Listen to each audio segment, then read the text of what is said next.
যাই থাকোঁতে জালুকবাৰীৰ পৰা মানে জাম পালোঁ, ধৰি লওক এয়াৰপৰ্টলৈকে মানে এনেকুৱা জাম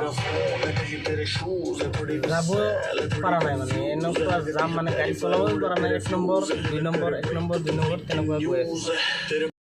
এইটো থাকিব আপোনাৰ এয়াৰপৰ্টৰ ৰাস্তা, মানে দেখা পাইছে না, গোল্ডেন কালাৰ থাকিব এইটো এয়াৰপৰ্টৰ হেৰিটো।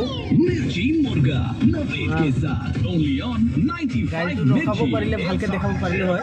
এইবিলাক 10 চকা গাড়ী, মানে ধৰি লওক এই এয়াৰপৰ্টৰ মানে মালবাহী এইবিলাক আহি আছে। জয়পুৰ, ৰাজস্থান, দিল্লী, মুম্বাই এইবিলাকৰ পৰা আহি আছে।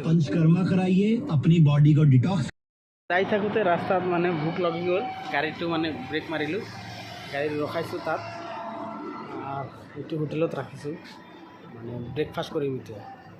আৰু এইফালে আমাৰ মেনেজাৰ বহি আছে খাবৰ কাৰণে, দিয়া নাই এতিয়ালৈকে, অহা নাই, আহিলে ষ্টাৰ্ট কৰিম। আৰু মেনেজাৰে মোবাইল টিপি আছে। ৰুটি এই আহি গ'ল ডাঙৰীয়া, আহি গ'ল, এইটো আহি গ'ল, এই মোৰ ডাঙৰীয়া আহি গ'ল।